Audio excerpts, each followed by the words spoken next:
Hello and welcome to Meet the Writers. I'm Georgina Godwin. I'm recording today in Auckland, New Zealand, and my guest is a giant of New Zealand letters, poet, novelist, critic, academic and provocateur. Over more than 6 decades, he's shaped literary conversation both at home and abroad, often courting controversy, but never without intellect and elegance. From his dystopian visions and poetic mastery to his critical dissections of modernism and national identity, he's left an indelible mark.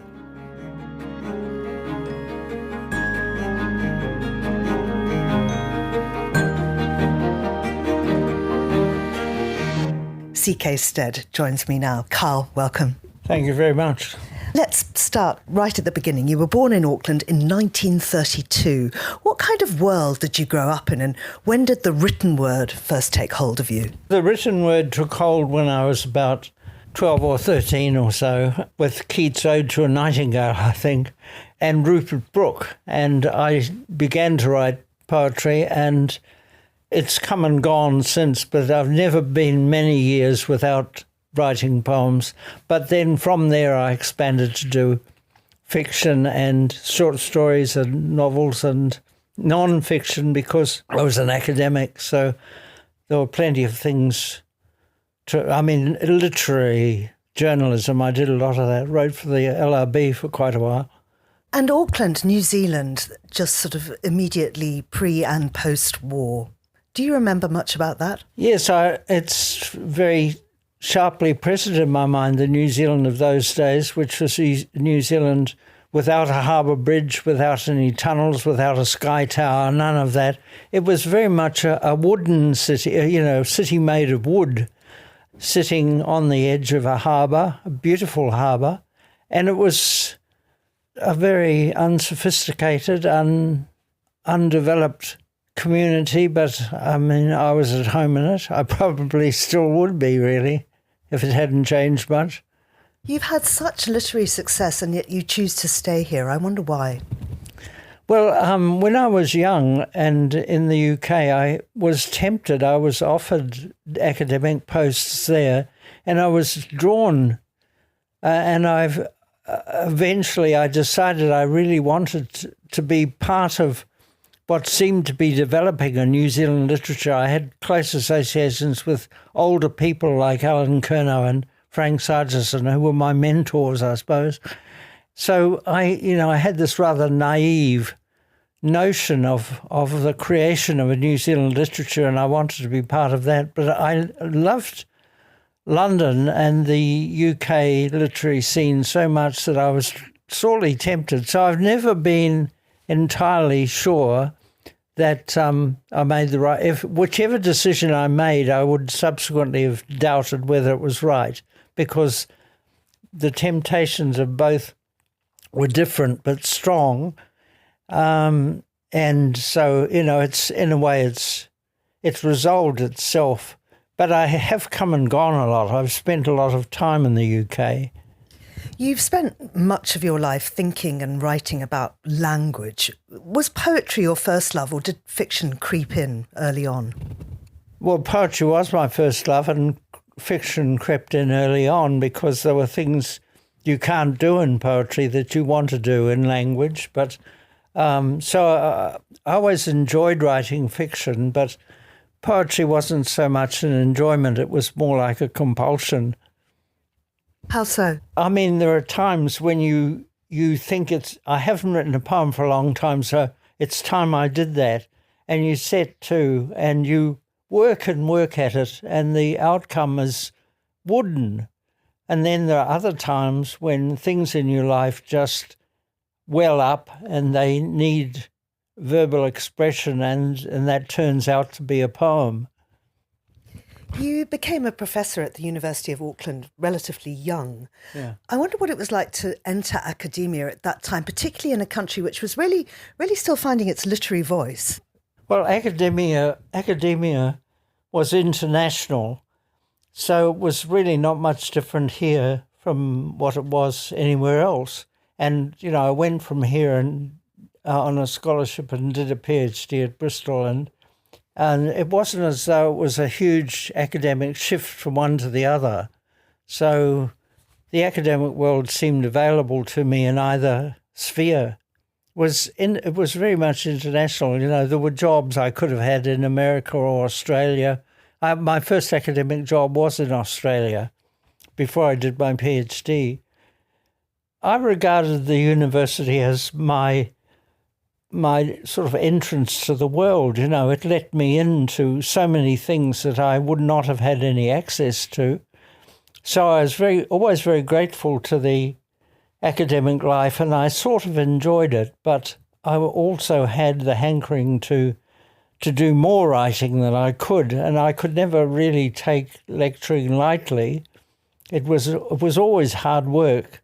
And so when I did finally leave the university, I was very glad to be able to write full-time. It was marvellous. I was worried that I wouldn't apply myself, but I actually strictly kept office hours to begin with. Did you feel at the time that you were helping to shape the literary voice of a nation? Well, it sounds rather grandiose, but probably I hoped so. Mm. Yeah. Your book, The New Poetic, was a major critical intervention, and I wonder what drew you to that modernist movement, to Eliot and Pound and so on, and how their ideas shaped your work. It's hard to answer that. I was drawn to Eliot's poetry. I simultaneously managed to hate Eliot and love his poetry and think that he was an irresponsible anti-Semite. Those early poems, which Craig Raine and I have had a long argument about. Craig always insisted Eliot was never an anti-Semite. And, of course, Pound was worse. Those wartime broadcasts from Rome, he was frightful. But it was Eliot's, actually both of them were so able to make a sort of mysterious quality of language in poetry that no one else had done before them. And so I was very happy not to imitate, I never wrote in their style, but I was heavily influenced by it. I can still quote lines of Eliot and "Oh, city, city," I can sometimes hear beside a public bar in Lower Thames Street, the pleasant whining of a mandarin and a clatter and a chatter from within where fishermen lounge at noon, where the walls of Magnus Martyr hold inexplicable splendour of Ionian white and gold. That kind of thing. It was magic. Yeah. You mentioned disagreements with Craig Raine. You've not shied away from intellectual disagreement in your career, and I wondered if you ever worried that your criticism might overshadow your fiction. Well, I didn't worry about it. I just thought things would shake down appropriately according to what the time determined and what the time wanted. I didn't think of them as being in competition at all, really. Your first novel, Smith's Dream, offered a quite bleak and eerily prescient vision of authoritarianism in New Zealand. I wonder what inspired it, firstly, and then I'd like to go on to talk about it being made as a movie. Well, it was... It came from a sense of disillusion with the New Zealand politics and the New Zealand population as a collective political animal, because there were huge... I was quite a strong leftist in my youth. And there was, in 1951, when I was a first-year student, there was a waterfront, well, they called it a strike. It was actually a lockout, but, that's the linguistics of that sort of thing. But I just felt the New Zealand population couldn't be trusted if such a circumstance arose where a right-wing dictator took over. New Zealand public couldn't be trusted to resist.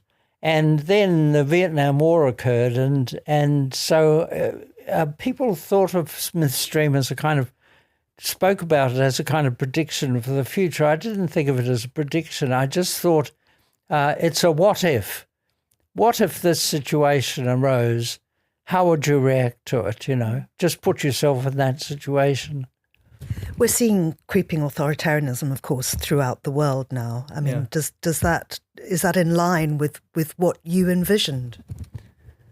Well, it seems worse, really, because it's not just local; it's everywhere, and it does seem to be creeping in. So yes, it makes me angry. I can't bear the situation where Netanyahu can simply be destroying the Gaza Strip, absolutely destroying it, and Trump is allowing this to happen and even encouraging it. I mean, it's just such an awful situation.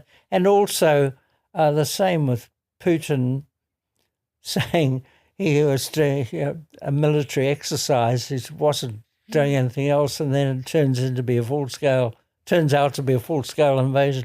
I mean, it's an awful world, really, at the moment. It's terrifying.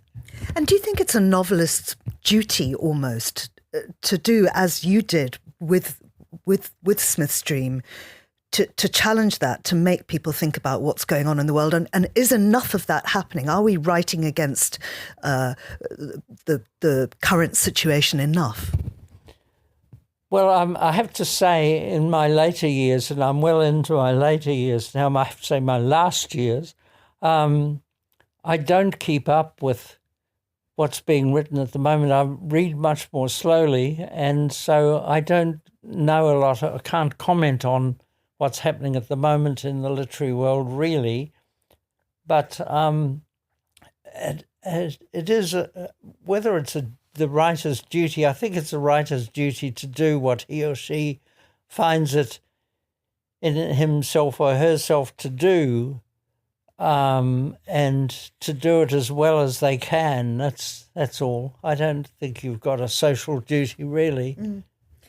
Now, Smith's Dream obviously was made into a movie. It became Sleeping Dogs, and that was very much a sort of landmark in New Zealand cinema. I mean, people talk about it really as the first New Zealand movie. Yeah, it was. I didn't have anything to do with it. I mean, Roger Donaldson came to me just when I was about to go overseas on leave and said, could he make a movie? And I said, sure. And I think I got $5,000 for it, which seemed a huge amount now, but it's all I ever got out of it, which was very little.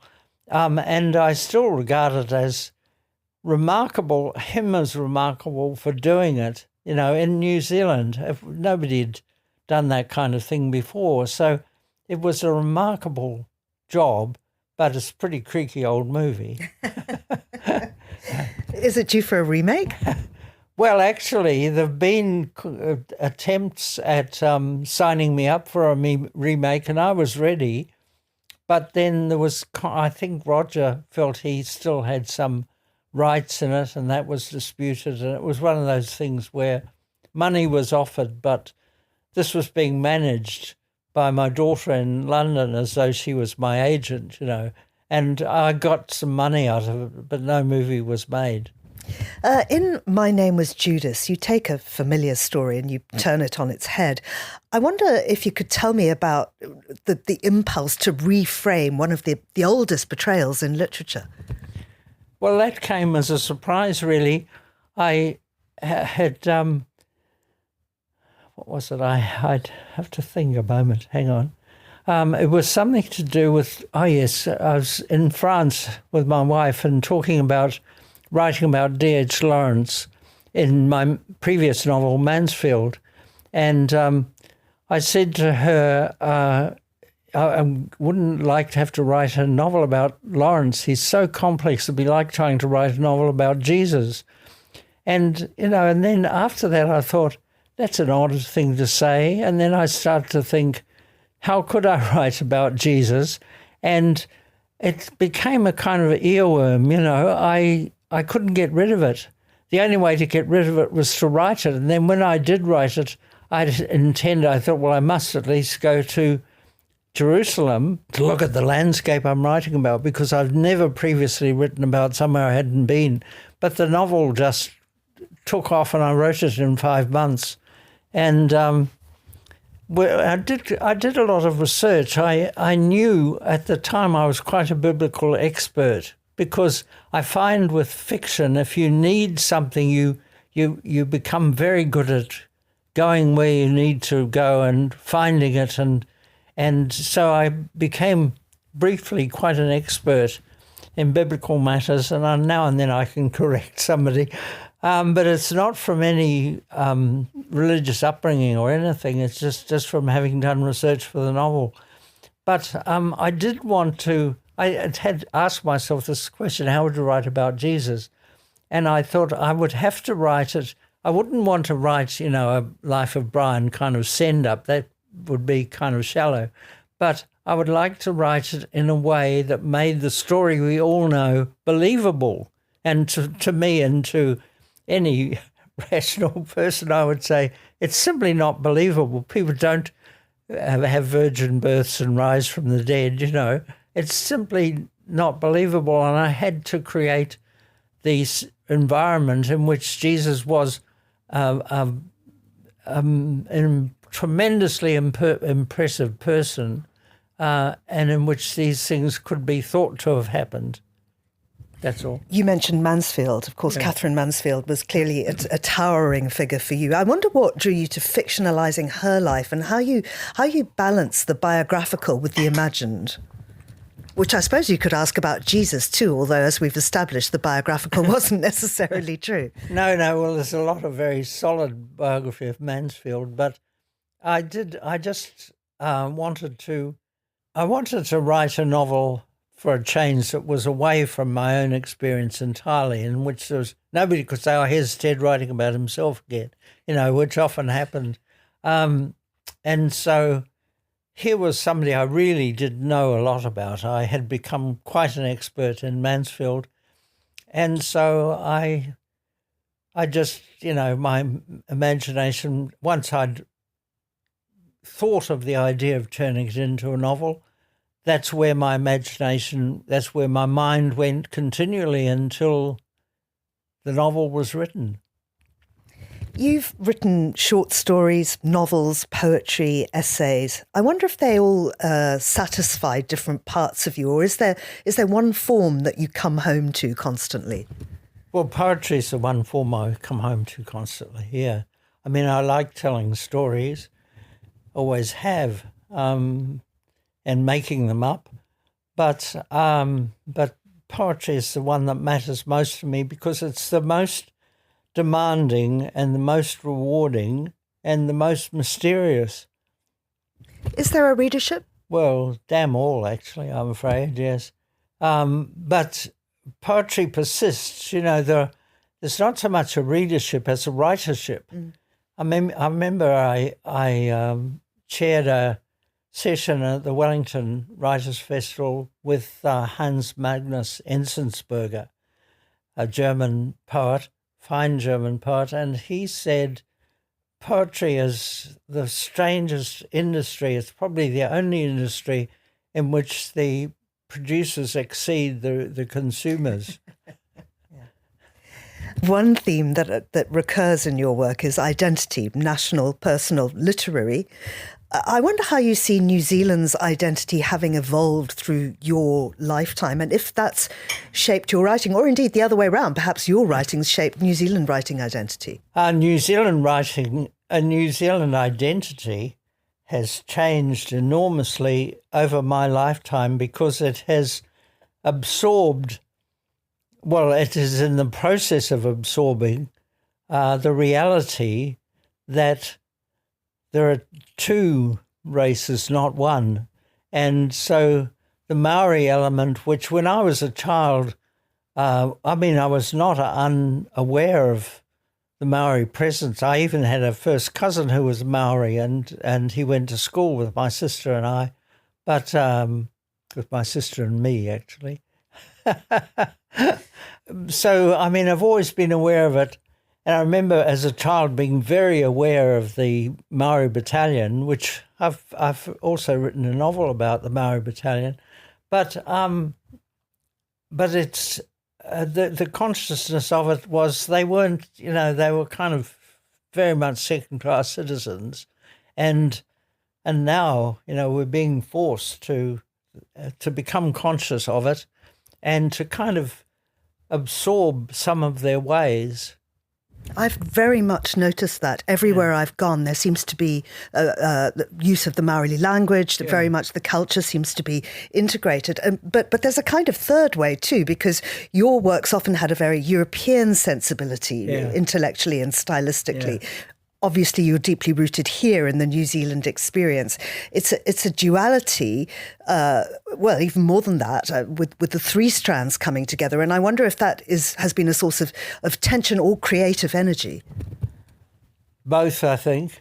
But I think I'm much more European in my consciousness than most New Zealanders are these days. I care about European languages, and I love French, and I wish I knew German.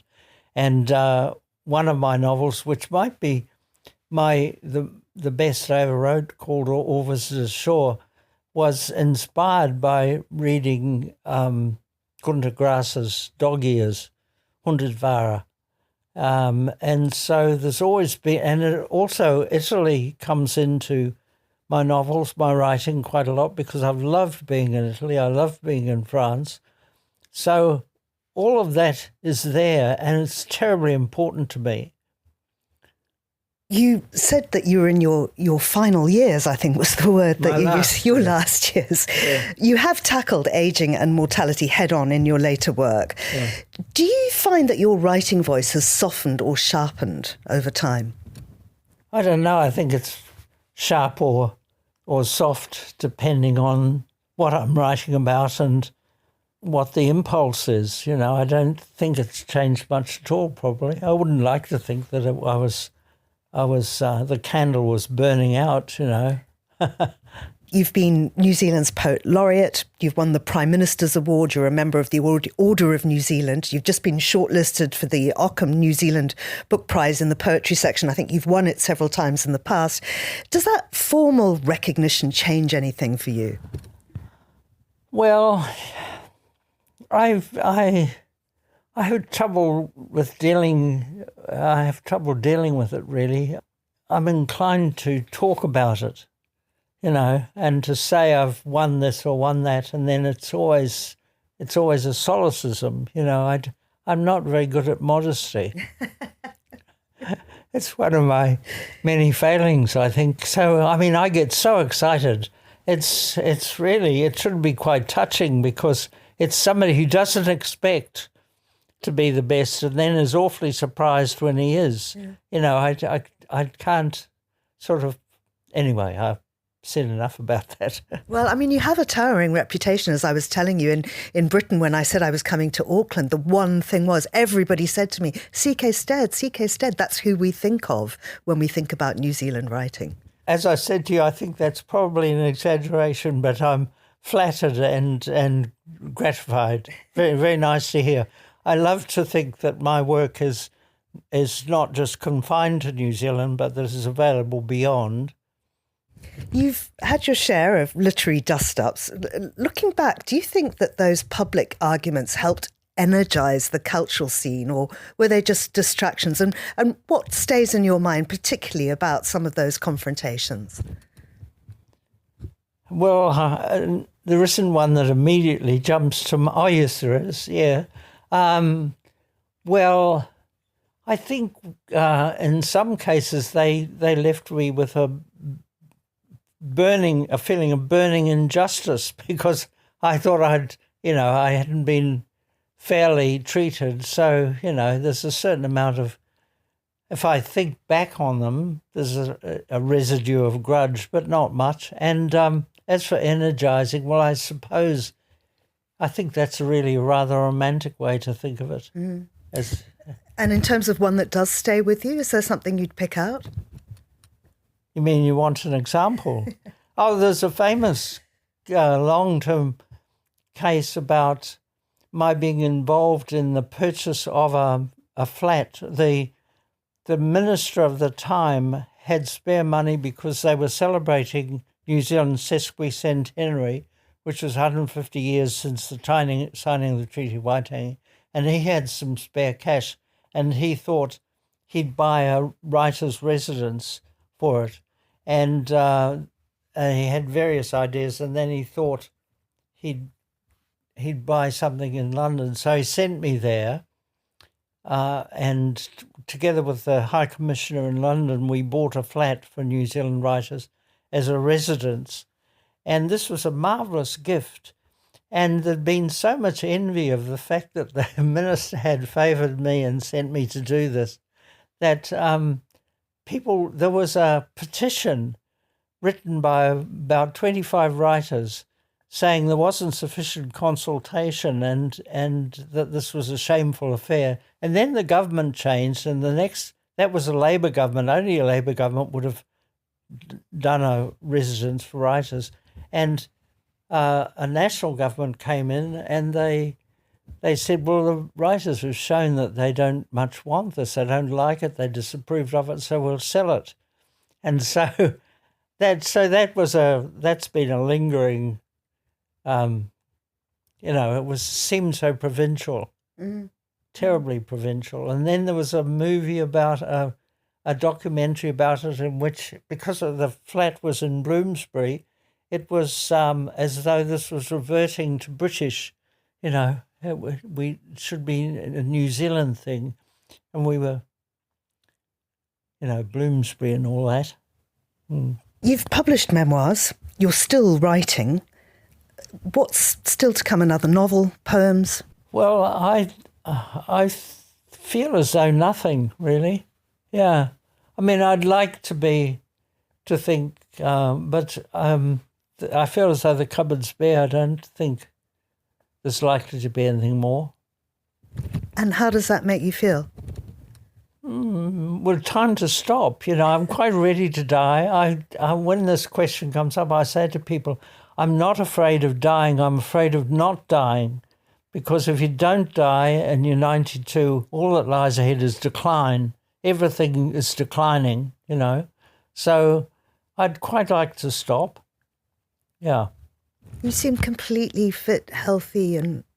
Well, I still swim a lot. It's funny, I say to people that this will probably kill me, but in the meantime, it's keeping me healthy, And I sort of feel that contradiction, that I do feel as though I risk things when I'm swimming, but at the same time, it does make me feel stronger physically.